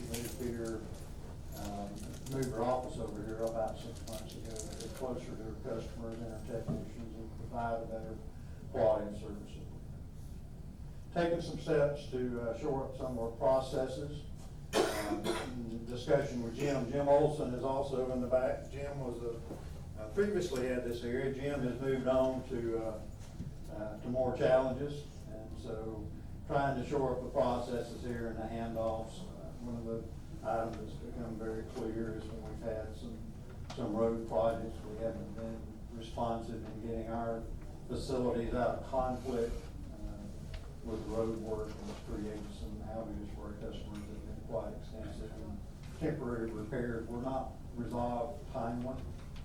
And so Becky is gonna work, I believe the gentleman's name is Lonnie, back there in the back. Yes, sir. So we're gonna make sure they have introductions today, and ensure going forward, we're in the loop on road projects, so we can do a better job.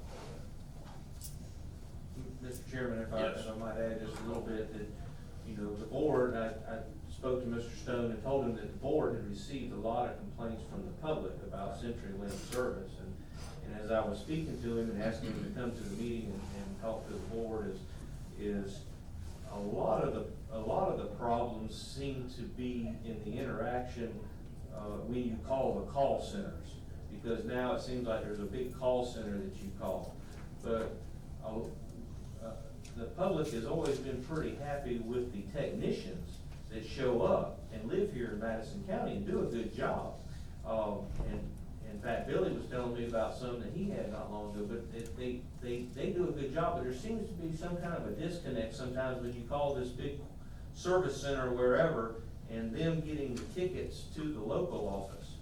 And so that's what I wanted to ask Mr. Stone to come here and talk to us about and try to strengthen our relationships locally so we can solve customers' problems. I think that's a very good point. I for one have called the large service centers you're referring to, and, I sometimes feel like they have no, I've got one before Mr. Stone, they seem to have no idea where Madison, Florida is even located, much less do we have service out here. Yes, sir, I get that a lot.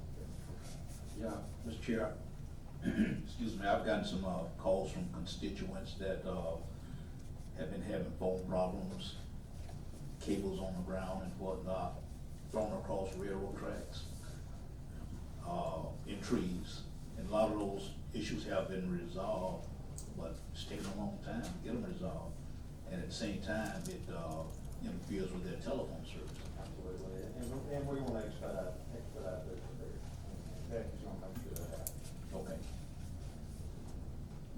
But we thank you for taking time out to come and hear our complaints. Yeah, I mean, it's, you know, it's, I get the call center issues. You know, our society is moving to a more digital experience where they want everyone to go on the website and report and place orders. And, you know, and then they start downsizing centers thinking everyone is gonna move to that digital experience. Well, it's hard to report your phone out when your internet's out and you can't get online, right? Yeah. They don't know that Madison, Florida doesn't have a cell tower on every corner. Right. So, it is a struggle for us, and, you know, I can assure our leadership is aware of it, and they make changes, and it's various centers. They gotta follow the same thing. One center opens in the Eastern time zone, it closes in the Eastern time zone, and the call just moves across the country. So that's why sometimes when you get somebody that may be in Seattle, Washington, or Vancouver, they don't know where Madison, Florida is. Yeah. But we know where it's at, and you've got a good supervisor here in Becky that will work very hard to ensure that our customers here in Madison and Jefferson County and in Bradford County, she covers 3 counties for us, are getting the best possible service. Right, one other question, do you all have any future plans to, make improvements in the sparsely populated areas, rural areas? So, you know, we have an entire group of planners and engineers over at Tech Einstein. I was very hopeful for the Connect America Fund. I thought that's gonna take care of Madison and that's gonna take care of some of our rural counties.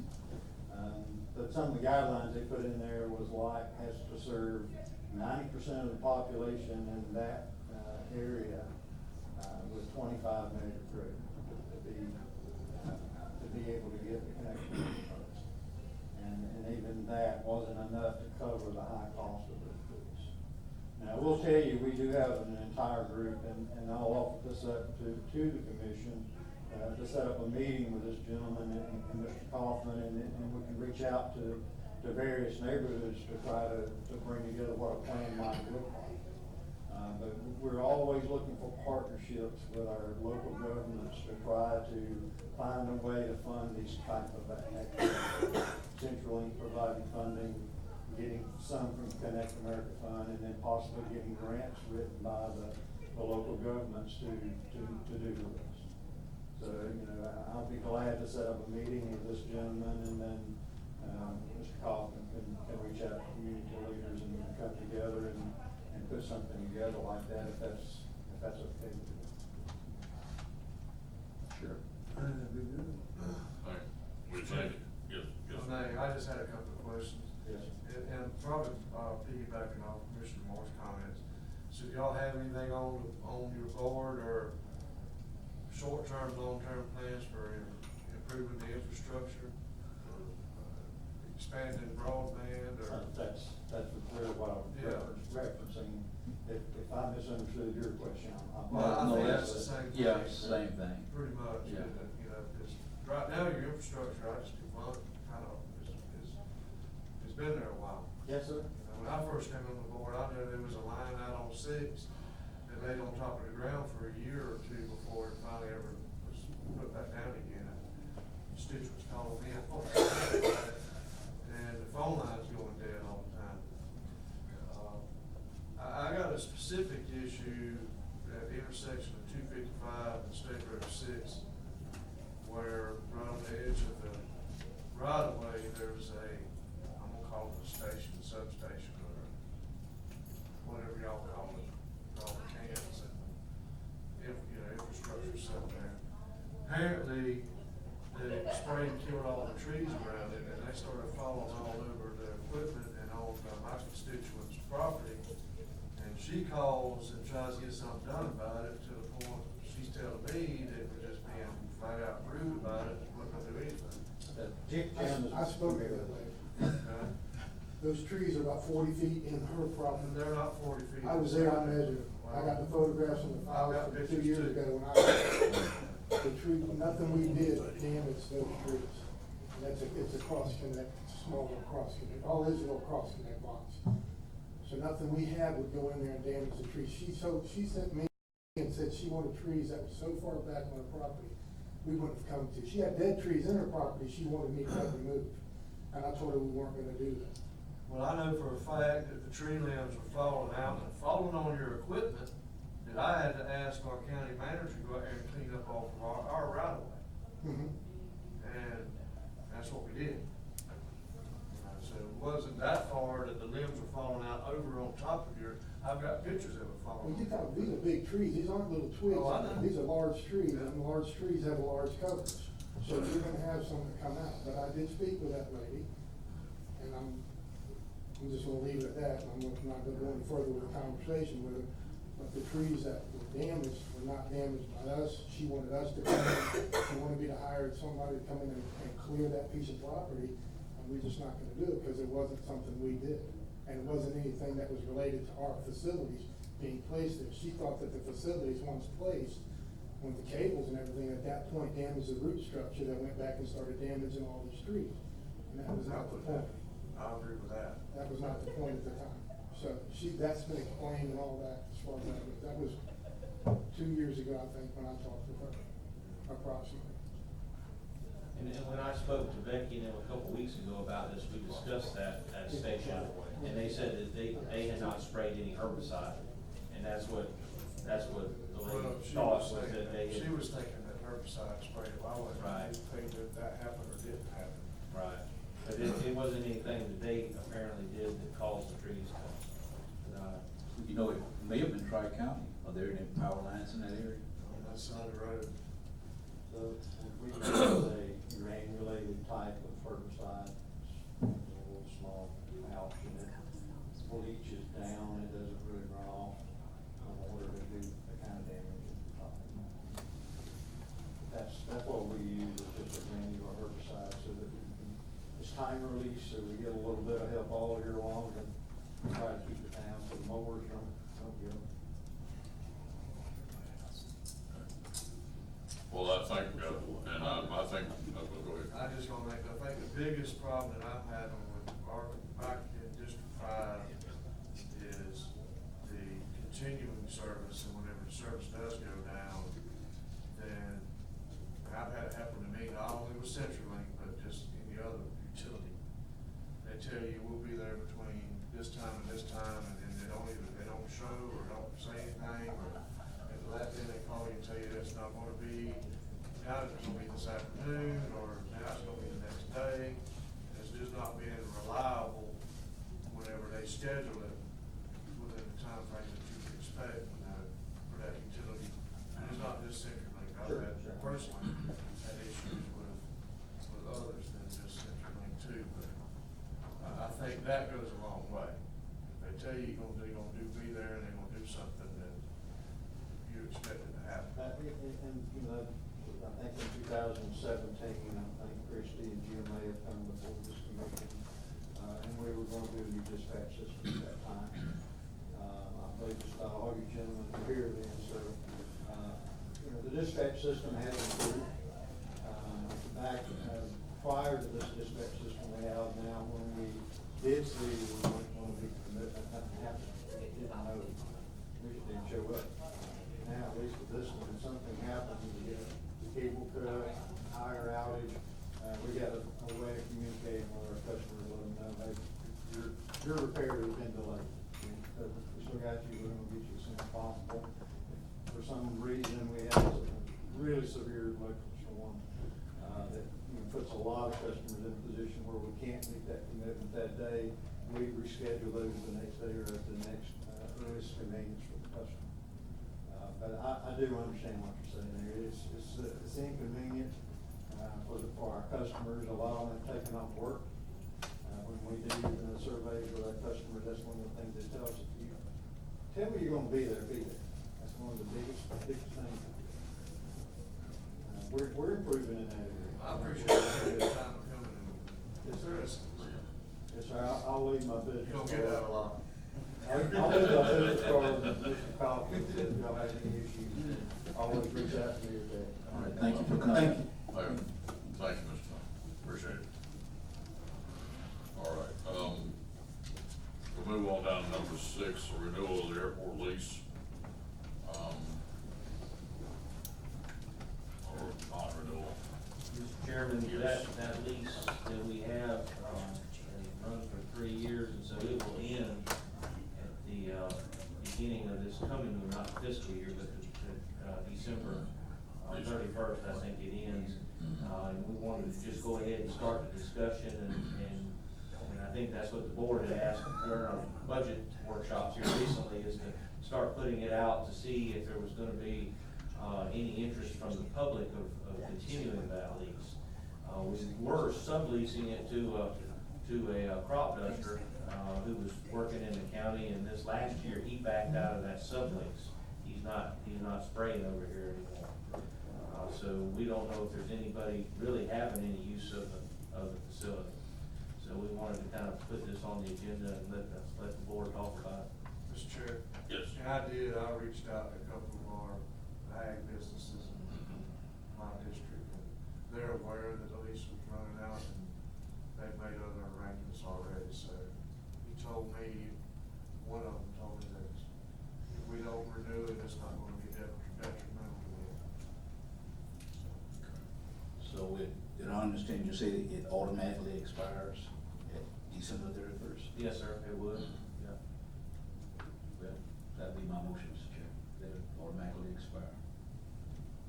All right, do we need a motion to actually, or just we could just let it die? You don't need to take action. Okay. Just let it naturally terminate. I know at a previous meeting, I had asked to give me time to go out and talk to the Right. folks before we decide whether we're gonna try to renew it or not. Okay. I don't know if y'all have any in your area. They all use those machines, the big wheel, what you call it? Yeah. Which gives Lonnie a challenge. So does the airport. Yeah, yeah. Well, I think we're in consensus that we'll just let it die on the 31st of December and, not renew it. That agreeable? That's it. Okay. What's that machine called on it? One of the big wheels on it? I call them high. We used to call it High Boy. I'm not sure what they call them now. Oh, okay. All right, item number 7, interlocal agreement with the law enforcement. Mr. Reed, go ahead. You got in your packet a copy of a proposed interlocal agreement and a copy of a section 365.1179. That statute was just enacted, I believe, this last legislative session, and it requires that the sheriff and the agencies that are using dispatch enter into an interlocal agreement, and then all that's got to be given to FDLE by January 1 of 2020. So that's why we're bringing it now. The point of the statute is, as I understand it, that in bigger counties, if you have a Broward County or something, you've got several different dispatch agencies, they want to be sure that everybody can communicate with each other. And so if you've got a dispatch agency, a dispatch point, and you've got somebody that's not connected, that there can be radio communication and stuff. With us, we really don't have that because the sheriff runs dispatch, and then the dispatch is the primary dispatch for all of the local first responder agencies. So what we did for our interlocal agreement, and or the one that's proposed here, if you start at, page 3, at number 4, it just lays out we've got an agreement, which is required by the statute. On number 5, it says we've gotta have an agreement that sets out protocols between the PSAP, meaning the county dispatch, and then I've got it underlined, and all first responder agencies for which the PSAP does not provide primary dispatch functions. But we don't have that. We don't have anything, we don't provide primary dispatch functions. So I just put that in there that all first responder agencies which are designated as primary first responder agencies in the county receive primary dispatch services from the county PSAP. No other PSAP operates in the county. Therefore, there are no first responder agencies with which to agree to any protocols, et cetera. And then with number 6, we're required to have the ability for direct radio contact. We've already got that. Number 7, it said you have to have a resolution of any disagreements. So we just put in kind of a real simple one that will contact everyone else if there's a disagreement, work it out. And then the rest is really more or less boilerplate. I did specifically want to put in on number 13, this agreement doesn't affect funding. It's not intended to affect funding. This is just to comply with that statute. Of course, that comes up from time to time on funding for the dispatch, and this isn't intended to say how we're doing it is good or bad or anything else. I mean, it's just to deal with this one statute and get that taken care of. I know we provided it to Ep and Sheriff before. I don't know if they have any comments or any requests or anything. I think it's just standard protocol of a new requirement based on statute. We are the public safety answering point for all public safety. And, they're just looking for that assurance to have it registered and filed with FDLE by January this year, or this upcoming January. So we can live with it. Yeah, I think there could certainly be other opportunities for interlocal agreements that would cover the compensation point. I did do some research. Mr. Kaufman had asked me about it. Surrounding counties, Taylor County PD, Perry PD contributes 50% to the cost of the Taylor County Sheriff's Office PSAP. Hamilton County does with true in-kind services because Jasper also has the only full-time fire department, and so they do a true wash. They provide those services, and then Hamilton County dispatches for them as well. Monticello PD has their own dispatch separate from the Jefferson County dispatch, to give you some information for surrounding counties. This interlocal agreement complies with the statute right now, right? This is just strictly dealing with the PSAP, public safety answering point, and not compensations from other interlocal agencies. To meet that January 1 deadline. Right. And we need a motion for that. Need a motion and a second. That would be my motion to approve. All right, I have a motion and a second to approve this, interlocal agreement for, compliance purposes. Any further discussion? I guess it goes to the city next. It does go to the city next. All right, any further discussion? All those in favor? Aye. Aye. Opposed, same sign, 4-0. All right, believe that covers the agenda. I believe we've covered every item. We'll open it up for go to the order. Commissioner Moore.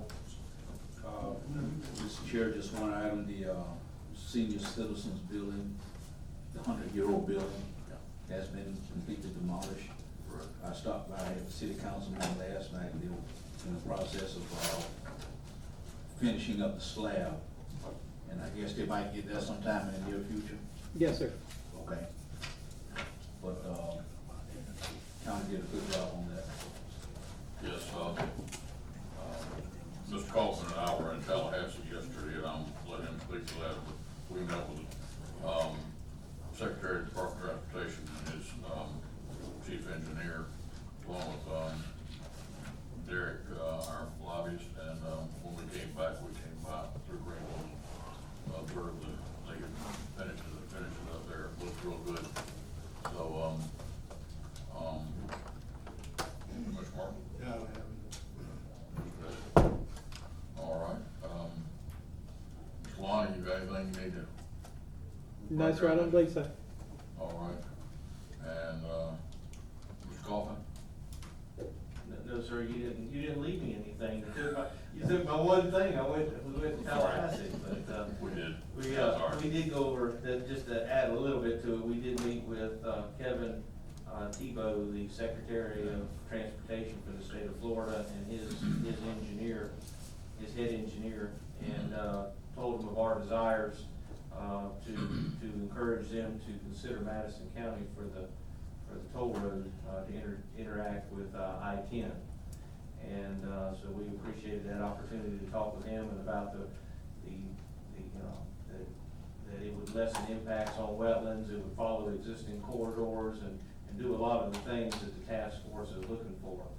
And so, it was a good opportunity to meet with them because they're on a very aggressive schedule, and we felt like we needed to go ahead and let people know where we were at with that. Also, Sherilyn had put together a nice one-page, document, that I'll share with y'all, that we were able to provide to the secretary to explain the importance of this for Madison County about job growth. And it provided a lot of those numbers based on, everybody talks about Madison County as the poorest county. And that was based on some census data and a report by the USA Today did, about a year and a half ago. And those numbers really haven't changed. And it was based on, median household income. So we provided a lot of that information. And the decline, Commissioner Davis provided the Chamber of Commerce, the Florida Chamber of Commerce's scorecards the other day, and it showed a decrease actually in our population of 3.5%. So that kind of data, we tried to provide to them some real data of the economic need in our community. And I said, have you ever seen the sign out there on the Interstate 10? It says free land for qualifying new jobs. And he said, yeah, I saw that. I said, that's Madison County. I said, that's our board, doing everything they can do to bring and encourage growth in our county. If I could add one thing, Mr. Chair, the good side to that is it makes us qualify for a lot of grants. But it's kind of bad in my opinion having that stigma. So it was, yeah, it's not nice to have that stigma. It is what it is. All right. Ms. Pickles? So moved. Thank you. I don't want to, I'm not going anywhere. See you, man. Ms. Pickles, I have some items. I have some items. Appreciate it, same to you.